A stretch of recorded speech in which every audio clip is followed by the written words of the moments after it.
인정하고 이걸 어떻게 풀어갈까의 문제가 사실은 처방이 되죠.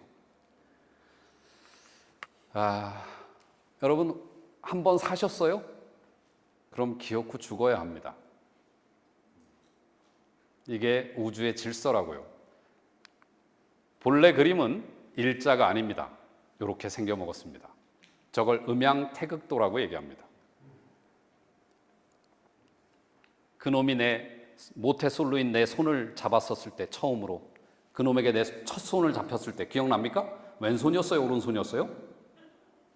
어떻게 그걸 기억을 못할 수가 있어요? 그때 쓸쓸함이 지워지며 심장이 벌렁벌렁 바운스 솜털이 땀이 솟구치던 그때 이 모태솔로의 그림자 안에 빛 하나가 싹을 틔운 겁니다. 그놈의 작업의 기술은 거기서 끝났나요? 설마요. 더욱 간악해졌겠죠. 만에는 한용운 선생은 이걸 뭐라 표현했냐면 날카롭다 얘기했습니다. 몸으로 경험한 기억 중에 날카로운 땡땡땡의 추억. 훌륭합니다. 첫 키스라고 알고 계시네요. 만에는 너무도 훌륭한 표현을 썼어요. 몸으로 경험한 날카로운 기억이라는 거예요. 아까 말한 몸으로 경험해낸 소금 같은 기억. 낮이었어요? 밤이었어요? 어떻게 그게 기억이 안 날 수가 있어요? 재밌자고 하는 거니까 너무 상처받지 마시고요. 이제 손으로 빛 하나가 싹 틔운 것이 키스를 통해 점점 빛의 크기가 커져갑니다. 그놈의 작업 기술은 거기서 멈췄을까요? 설마요. 아마 우리 이사장님 정도 되면 섬으로 놀러를 가자고 꼬셨을 겁니다. 그리고 배가 끊기길 기다렸겠죠. 그리고 오빠 한번 믿어봐 라고 말했겠죠. 그리고 둘이 찬란한 밤을 보내고 그리고 둘은 날마다 그녀 또는 그 남자가 생각나서 살기로 했겠죠. 그리고 얼마 만에 이 남자 낯설다.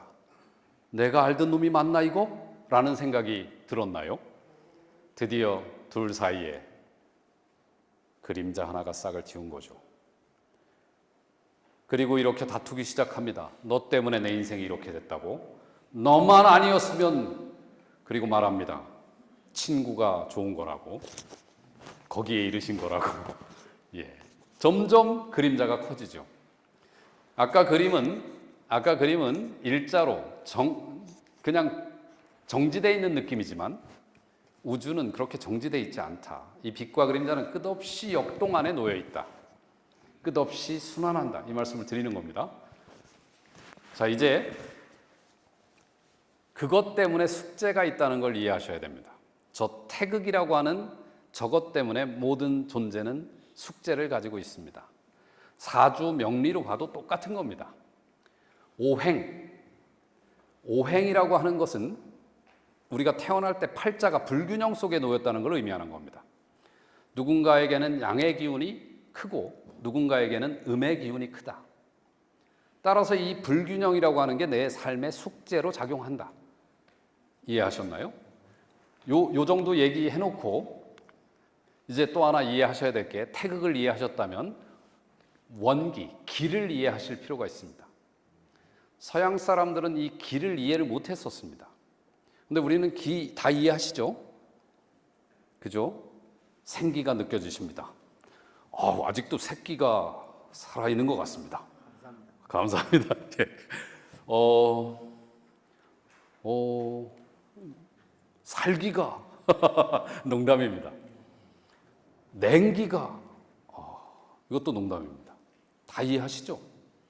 서양 애들은 이 기를 뭐라고 번역할까요? 최근에는 기라고 번역합니다. 서양도 기를 인정하기 시작했습니다. 기 중에 으뜸이 되는 기를 뭐라고 얘기하냐면 그걸 원기라고 합니다. 원기, 저 안에 뭐가 있냐면 모든 프로그램이 접혀 있습니다. 여러분, 도토리 안에 뭐가 있습니까? 도토리 안에, 이게 어렵다면 유정란 안에 뭐가 있습니다? 뭐가 있습니까? 달걀. 뭐가 있는지 잘 모르십니까? 달걀 안에 뭐가 있어요? 노른자, 흰자. 이게 공부를 많이 해서 문제예요. 어머니에게 여쭤보면 어머니 달걀 안에 뭐가 있어요?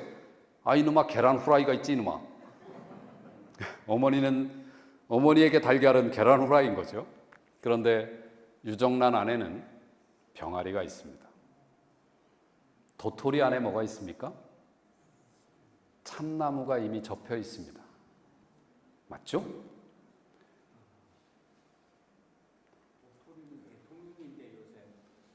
도토리는 대통령입니까? 뭐 개밥하고 뭐하고 이렇게 지금 섞어서 생각하신 겁니까? 저는 잘 모르겠습니다만 도토리 안에는 참나무가 접혀 있습니다. 맞죠? 여러분, 우리 아이들의 저 청년들 안에는 뭐가 있냐면 청년들의 세계가 이미 다 접혀 있습니다. 저 청년들이 걸음마 학원을 다녔을 것 같습니까? 그럴 리가요. 몇 살에 거기 미소 짓고 있는 고개 좌우로 돌리고 있는 손 들어보세요. 아니, 그 옆에요. 자, 몇 살에 여자 몸이 궁금해졌습니까? 여자 몸이 궁금해지기 시작한 때 있죠? 있었던 것 같습니다. 지금도 그런 거 아니고요? 네. 접혀 있죠? 3살 때는 아니었을 거예요. 그렇죠? 3살에 여자 몸이 궁금한 남자는 그 비정상이죠. 아마 사춘기 정도에 여자 몸이 궁금해졌을 겁니다. 다 프로그램으로 접혀 있는 겁니다. 그걸 원기라고 합니다. 씨앗은 자기 스스로를 완성할 힘을 이미 씨앗 안에 접어넣어 놨습니다. 이걸 믿는 사람과 믿지 못하는 사람은 삶을 대하는 태도가 다릅니다. 내 자식놈이 그 씨앗에 힘을 가지고 있다고 믿는 사람은 자식놈에게 씨앗이 강제로 터지도록 하려 하지 않습니다. 오히려 그 씨앗이 스스로 싹 트도록 도우려고 하죠. 원기, 암탉은 가르친 적이 없는데 알을 낳고 알을 품습니다. 그래서 그놈을 부화하도록 돕습니다. 이게 유정란 안에서 시작되는 겁니다. 두 번째로 이해할 개념이 있습니다. 누가 여자 몸을 궁금해하라고 했습니까? 누가? 아무도 그런 적이 없을 겁니다. 그걸 뭐라 하느냐? 그걸 리라고 합니다. 뭐라고요? 리과 나오셨다면서요. 그 리과가 바로 그거를 공부하는 데입니다. 리를 한 문장으로 요약하라고 하면 이렇게 요약할 수 있습니다. 리라고 하는 게 얼마나 많이 쓰이고 있는가? 지금도 쓰이고 있는가? 진리, 순리, 도리, 섭리, 물리, 지리, 생리, 수리, 심리, 심지어 리가 아닌 거를 비리. 이해하셨어요? 리는 아직도 아주 시퍼렇게 살아있는 단어입니다. 리과는 저걸 연구하는 게 리과입니다. 리를 한 문장으로 요약하면 이렇습니다. 불사연이연. 다 같이 따라 한번 읽어볼까요? 불사연이연. 그러라고 시키지 않았다. 그런데 그렇게 되는 것. A제곱 플러스 B제곱은 C제곱. 아주 단순한 수학 문제죠. 수학의 공식이죠. 기억납니까? A제곱 플러스 B제곱은 C제곱. 직각 삼각형을 그려놓고. 기억납니까? 피타고라스의 정리. 훌륭합니다. 정리잖아요. 직각을 이루고 있는 삼각형은 누가 시키지 않아도 이 규칙성을 갖는다는 얘기입니다. F는 ma, 힘은 질량 곱하기 가속도의 규칙성을 가지고 있다는 겁니다. 이걸 물리, 이렇게 얘기하는 겁니다. 자, 이제 기와 리를 이해했습니다. 이제 이 정도 되면 리기 일원론, 이기 이원론, 학교에서 뭐라고 가르쳤는데 알지도 못하면서 죽으라고 외웠던 그게 지금 떠올랐습니까? 리기 일원론, 리기 이원론. 하나만 더 이해하면 이제 숲을 바라보는 이 동아시아 제 시선이 완성됩니다. 그 하나가 뭐냐면 성이라고 하는 개념입니다. 성이라고 하는 개념은 민들레를 한번 봅시다. 여러분, 민들레는 어디에서 서식지를 얻습니까? 1번 열린 벌판, 2번 깊은 숲. 어디에 태어나 살아갑니까? 열린 벌판. 훌륭합니다. 이 밑에 있는 녀석은 얼레지라는 녀석입니다. 얘는 양분이 좀 있는 땅에서만 발화합니다. 그래서 아주 이른 봄날에 이렇게 여기 서울대학교 관악수목원 있죠? 저쪽 산 너머에 제가 거기 강의하러 몇 번 간 적이 있는데 거기서 찍은 사진입니다. 이 얼레지. 위에 나무들이 하나도 잎을 내지 않을 때 나오는 녀석들입니다. 얘들은 양분이 있어야만 싹이 트는 애들입니다. 민들레는 양분이 거의 없어도 싹을 틔울 수 있는 애들입니다. 이걸 성이라고 얘기합니다. 성이라고 하는 말을 중용의 첫 페이지 열면 나오는 문장입니다. 저게 천명지위성, 솔성지위도, 수도지위교. 하늘이 내린 명이 있으니 그걸 성이라고 말한다. 성은 하늘이 내린 명이다. 남자에게 내린 성을 남성이라 하고 여자에게 내린 성을 여성이라 한다. 엄마들에게만 있는 성이 뭘까요? 훌륭합니다. 모성. 인간에게만 있는 성이 뭘까요? 예, 인성 또는 인간성이라고 얘기합니다. 우리 각자에게 있는 성이 뭘까요? 개성입니다. 하늘은 인간에게는 인간의 성을 내렸고 각자에겐 개성을 내렸답니다. 그러면서 두 번째 문장이 도를 말합니다. 여러분 길 가다가 만나신 적 있습니까? 도를 아십니까? 이런 분들 앞으로 만나시거든 그분들에게 진짜 도가 궁금해요 이렇게 되물으세요. 그리고 그분들이 어디 가자 그러면 날 따라와요 하고 오히려 여러분이 끌고 와서 아무데나 있는 풀 한 포기를 보여주세요. 여기서 도가 보이십니까? 이 말을 이해하는 사람이라면 대화할 만하고 그 말을 이해 못하는 사람이라면 대화하기 어려운 사람입니다. 솔성지위도 하늘이 내린 그 성을 따라 살기만 하면 그게 그의 길이란 뜻이죠. 교육에 대해 세 번째 문장이 정의합니다. 한국의 교육학과 또는 교대나 사범대학의 교육학 책에 이 내용이 안 나옵니다. 왜요? 한국의 교육학 선생님들이 다 서양 가서만 공부를 해서 우리가 바라본 교육의 관점이 뭔지에 대한 얘기를 교육학 책에 안 나오더라고요. 우리가 바라본 교육은 수도지위교입니다. 하늘이 민들레에게는 민들레의 성을 내렸고 버드나무는 어디서 태어나도록 되어 있죠? 1번 물이 많은 자리, 2번 산꼭대기 아무데나. 버드나무는 물이 있어야만 태어납니다. 맞죠? 수도지위교입니다. 다 지가 저에게 고유의 성을 넣어놨으니 그 성을 따라 살면 그게 도고 그 도를 닦아나가도록 돕는 것이 교육이라고 얘기하는 겁니다. 다시 말해 민들레가 민들레로 살고 버드나무로 꽃피며 살도록 돕는 것을 교육이라고 한다는 거죠. 이해하셨나요? 네, 그러면 이제 세 개의 개념을 가지고 하나만 더, 서양의 관점 하나만 더 이해해 봅시다. 그게 뭐냐면 서식지라는 거예요. 서양의 생태학이 숲을 바라보는 대단히 중요한 학문 중에 하나입니다. 생태학을 영어로는 ecology, 미국식 발음으로 ecology 이러는 것 같습니다. 에콜로지. 자, 에코가 무슨 뜻이냐?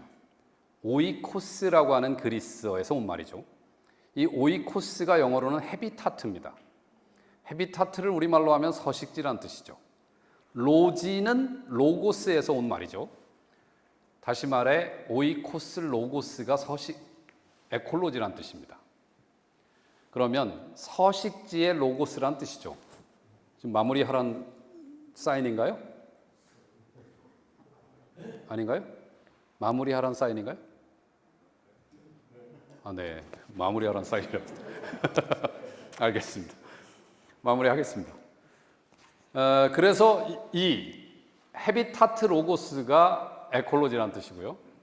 태어난 자리 때문에 태어난 자리를 관통하고 있는 태극의 질서가 있습니다. 다시 말해 몇 개의 예만 보여드리겠습니다. 자, 소나무는 어떤 성을 가지고 태어나는 놈이냐면 빛이 많아야만 태어나는 애들입니다. 그래서 소나무는 바위 위에서도 싹이 트는 겁니다. 빛을 먹어야 사는 애들입니다. 너무도 빛이 중요한 애들인 거예요. 그래서 이렇게 바위 위에서 바위를 뚫는 힘을 만들어내는 애들입니다. 이렇게 아까 냉이 보신 거고, 여러분 찔레라고 하는 녀석은 찔레라고 여기 있는 녀석은 숲 가장자리에 주로 태어나 살아가는 애들입니다. 양분도 많아야 되고 빛도 많아야 되는 애들입니다. 얘는 누군가요? 쇠백로입니다. 훌륭하십니다. 우리 동네 선유계곡이라고 화양계곡 상류에, 그래서 제가 찍은 사진인데, 이놈들 만나려면 계곡으로 가야 됩니다. 버드나무가 어디에 태어나냐? 아까 말씀드린 물가. 그런데 버드나무의 종이 이렇게 많아요. 버드나무 속까지 따지면 이렇게 많습니다. 근데 그 중에 요 버드나무는 평양기생 매향인가? 그녀가 이런 시를 썼다고 하죠.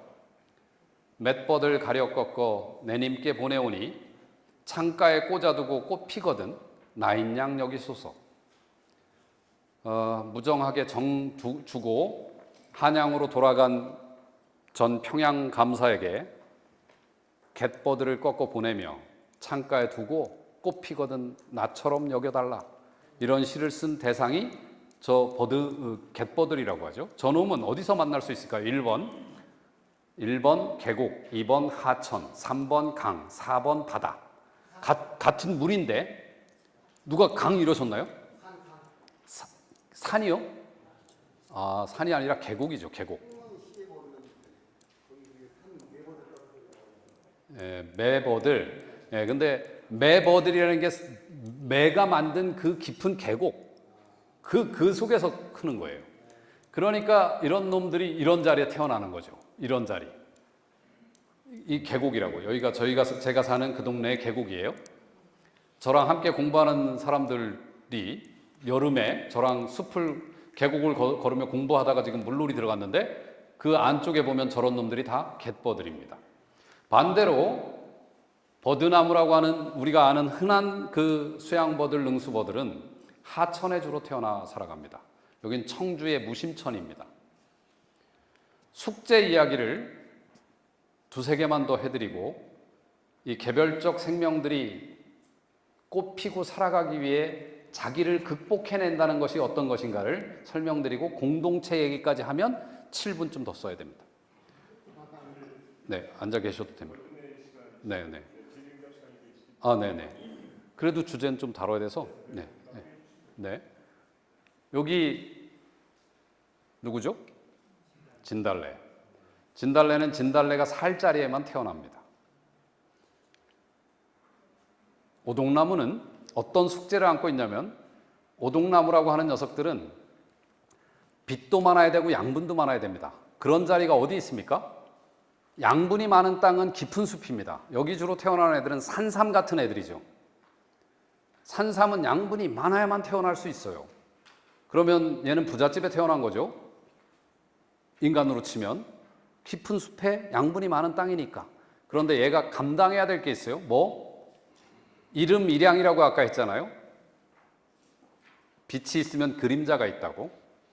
다시 말해 양분이 넘치면 뭐가 모자라게 돼 있다고요. 빛이 모자랍니다. 그런데 민들레처럼 빛이 많은 아이들은 양분이 모자라게 돼 있습니다. 이걸 극복하기 위해 생명들은 숙제를 안고 살아가죠. 이걸 극복하는 과정에서 만들어진 걸 뭐라고 부르냐면 우리말로는 사는 꼬라지라고 얘기합니다. 그게 생태입니다. 사는 꼴태자니까. 이해하셨죠? 자, 이놈이 어떤 놈이냐? 오동나무는 양분과 빛이 동시에 있어야 돼요. 그런 자리가 어디예요? 숲 가장자리다. 그럼 숲 가장자리는 안쪽에 사는 애들이 호시탐탐 바깥쪽에 햇빛을 만나기 위해 넘어오려고 합니다. 그래서 오동나무는 첫째, 꼬라지가 어떠냐? 속성수입니다. 곧게 빠르게 커야 됩니다. 둘째, 그늘을 만들면 떨어지는 빛을 어떻게더라도 포착하려고 이파리를 넓게 만들어야 됩니다. 오동나무의 1년생 이파리입니다. 여기 네 분의 얼굴을 동시에 가립니다. 저 이파리 한 장으로. 그 정도로 넓은 잎을 만들고 위에 혹시라도 가리는 놈이 있으면 빛을 포착하려고 하는 꼴을 만든 겁니다. 그러다 보니까 또 다른 숙제가 생겨납니다. 장마가 지고 태풍 몇 개가 지나갈 때 이놈은 매우 힘들겠죠. 저항이 셀 거 아닙니까? 저항이 클 거 아닙니까? 잎이 크니까. 오동나무가 바람을 이겨내고 바람과 화해하는 방법이 뭐냐? 오동나무가 속을 비운 겁니다. 오동나무가 속을 비웠다는 사실을 아시는 분들은 진짜 촌사람입니다. 오동나무는 속을 비워 바람이 불면 흔들려 줍니다. 비슷하게 사는 애들 누가 있어요? 숲 가장자리만 태어난 애들? 숲 가장자리만 태어난 애들 바로 대나무. 이런 녀석들도 숲의 최전방에서 바람을 맞아야 되기 때문에 속을 비워서 흔들려 주며 바람을 넘어섭니다. 사는 꼴은 전부 지가 숙제를 극복해 가기 위한 과정에서 만들어낸 겁니다. 삶에 대한 재정의는 뭐 끝내야 된다니까 간단합니다. 하나만 더 보죠.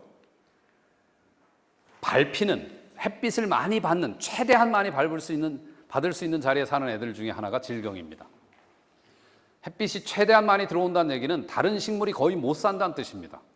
그런 자리에 사는 놈들은 길이거나 차가 다니는 자리거나 수레가 다니는 자리입니다. 거기에서 사는 질경이 같은 애들은 뭐가 숙제냐면 밟히는 겁니다. 그걸로부터 자기를 극복해내기 위해 보세요. 밟힌 흔적 보이십니까?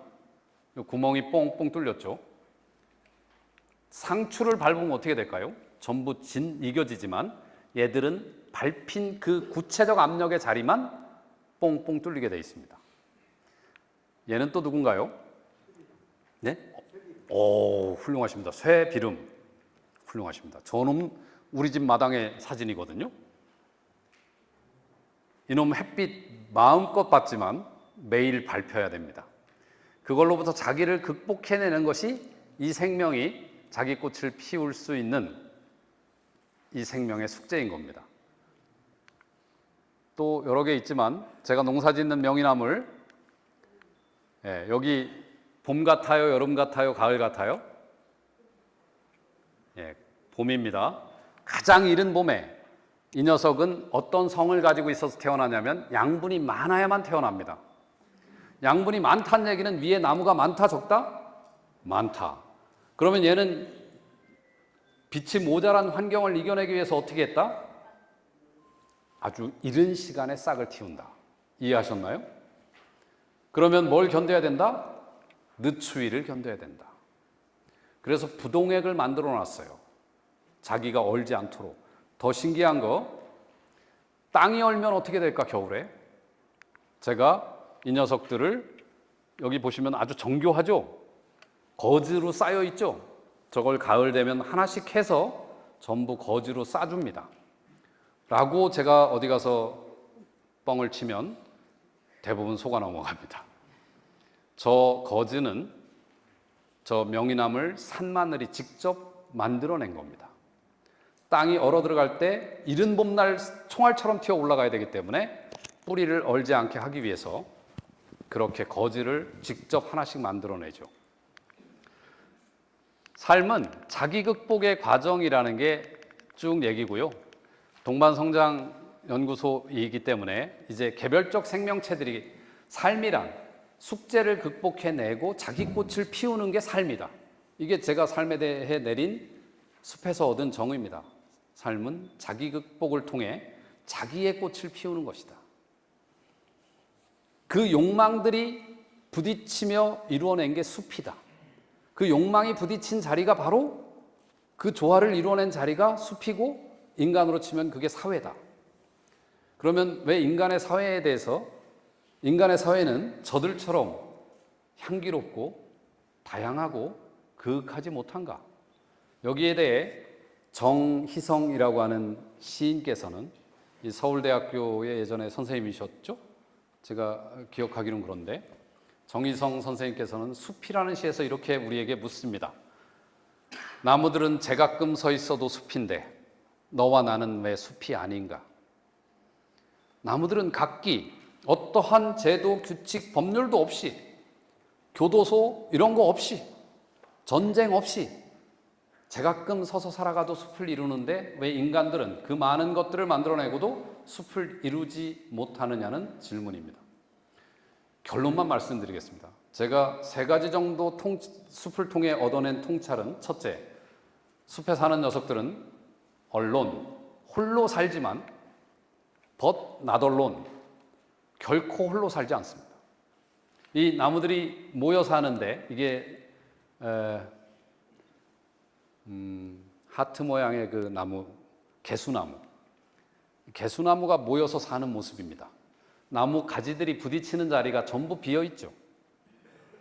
서로가 서로를 내어주는 공간이 원숙한 숲에서 만들어져 갑니다. 이 열리지라고 하는 놈들, 서로가 딱 붙어서 태어난 자리에서 어쩔 수 없는 저 자리에서는 자기의 살을 내줘가며 두 나무가 한 나무로 연결되는 저런 모습들을 우리에게 보여주죠. 또한 숲에는 저만을 위해 사는 식물이 딱 2.5종 있습니다. 우리나라에는 이걸 기생식물이라고 말합니다. 오직 저밖에 모르는 식물은 딱 2.5종 있어요. 왜 2.5종이냐면 하나는 반기생이기 때문에 그렇습니다. 새삼덩굴이고요. 이놈 기생식물입니다. 또 하나는 야고라고, 이건 제주도에 사는 제 지인이 찍어보낸 사진입니다. 야고라고 하는 녀석도 기생식물입니다. 반기생이 뭐냐면 여러분 항암에 좋다라고만 알고 계신 겨우살입니다. 그 녀석은 광합성은 지가 하기 때문에. 숲이 가지고 있는 첫 번째 공동체 원리는 뭐냐면 alone, but not alone. 홀로 살지만 결코 홀로 살지 않는다. 이해하셨죠? 두 번째, 가지고 있는 걸 어떻게든 자기 것을 나누어 줌으로써 결실로 연결한다는 겁니다. 모든 꽃들이 그렇습니다. 꿀을 나눠줘야 열매가 됩니다. 꽃가루를 나눠줘야 열매가 됩니다. 거의 모든 꽃은 나누는 일을 통해 다음 단계의 결실로 성장해 나갑니다. 그렇죠?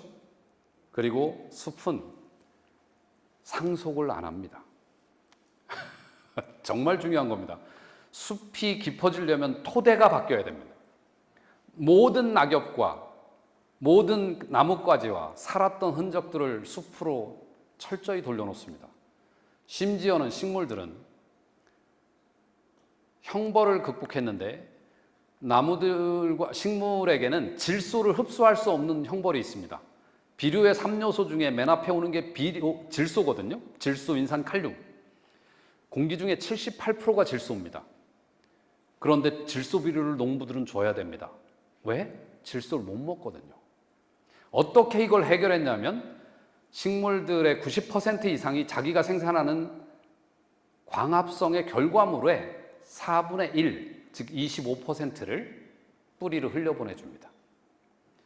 그 뿌리로 흘려준, 근권으로 흘려준 이 포도당을 미생물들이 먹으며 토양 속에 있는 질소를 식물이 먹을 수 있는 상태로 바꿔놓습니다. 이 연대, 이 협력을 통해 이 형벌을 풀었습니다. 인간도 똑같습니다. 공중에 돈이 둥둥 떠다닙니다. 그런데 대다수의 사람은 가난하답니다. 왜? 숲의 방식을 아직도 인간은 차용하지 못하고 있어서 4분의 1 정도의 뭔가를 공동체를 위해 되돌려 놓는 작업을 숲은 하는데 우리는 못하고 있는 것 같습니다. 예. 또한 아주 친절해서 결혼한, 이거 인동 덩굴인데 결혼한 녀석의 꽃은 은색, 아직 결혼을 안 한 녀석, 결혼한 녀석은 금색, 아직 안 한 녀석은 은색입니다. 곤충들에게 알려주는 겁니다. 나 결혼했어, 오지 마. 왜? 제가 토종 꿀농사 짓는데 벌들이 그 꿀 한 칸을 채우려면 육각형 몇 송이를 헤매면 될 것 같아요? 꽃 종류에 따라 다르지만 대략 8,000송이를 헤매야 그 한 칸을 채웁니다. 그러니 그렇게 열심히 일하는 벌들이 수명은 석 달밖에 안 됩니다. 길어야, 일벌들이. 꽃들이 결혼했는지 안 했는지 안 가르쳐주면 벌들이 에러가 많아지면 날개짓이 많아지고 호흡량이 많아지고 벌들의 수명은 줄어듭니다. 벌들이 집단적으로 지성을 가지고 그런 꽃을 외면하게 돼 있죠. 그래서 꽃은 여러분 눈엔 잘 안 보이지만 수정이 끝나면, 즉 결혼하면 결혼했다는 표시를 거의 명확하게 합니다. 인간들은 뭐라고 해요? 결혼 안 하신 줄 알았어요. 어머 감사합니다. 왜 그러는 거예요? 네. 허니 가이드, 여기로 바로 착륙하세요. 헤매지 마시고 막바로 들어오세요. 효율을 높여주기 위한 친절한 배려들을 꽃들은 다 가지고 있습니다. 나와 연결되어 있는 관계에 대한 이것들을 통해서 숲은 아까 말씀드린 제가끔 서 있어도 숲일 수 있는 겁니다. 제 이야기 여기서 마치도록 하겠습니다. 감사합니다.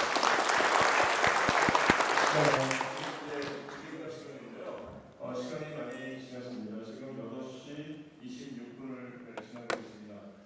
시간이 촉박한 관계로 꼭 필요한 질문 3분만 질문하겠습니다.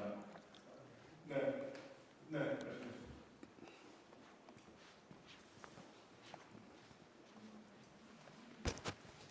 안녕하십니까. 재능기부협회 회원이자 CA저널의 보도국장 손우영이라고 합니다. 교장 선생님께서 벤처기업 CEO던 시절에 오른쪽 팔을 들 수 없었고 머리가 묵직하다고 하셨습니다. 아마도 목디스크였던 것 같은데 제가 목디스크로 입원해서 MRI를 촬영하고 수술하라는 걸 지금 퇴원하고 온 상태입니다. 그거 제가 좀 알고 있는데요. 아까 저 풀이 아무것도 아니라면 나도 아무것도 아니지만 뒤집어 생각하면 저 숲이 길을 알고 있다면 결국 내 길을 알고 있는 것도 나 자신이 아닌가 라고 또 분석을 하고 있었습니다. 이번에 질문을 드리고 싶은 거는 교장 선생님께서 오늘 이곳에서 어떤 감동을 받았는지 같은 공간에 공유하고 있기 때문에 그 시선을 한번 공유해보고 싶어서 질문드립니다. 오늘 어떤 감동을 받으셨는지. 여기서 어떤 감동을 받았냐고요? 예. 오는 내내 저는 감동보다는 감탄하며 왔고요. 예, 감탄하며 왔고 되게 새로운 세계를 열망하시는 분들이 있구나. 우리 괴산에만 이런 분들이 있는 게 아니고 여기도 계시구나 이런 생각을 하면서 뵀습니다. 예. 네. 네, 다른 분 질문 넘기겠습니다.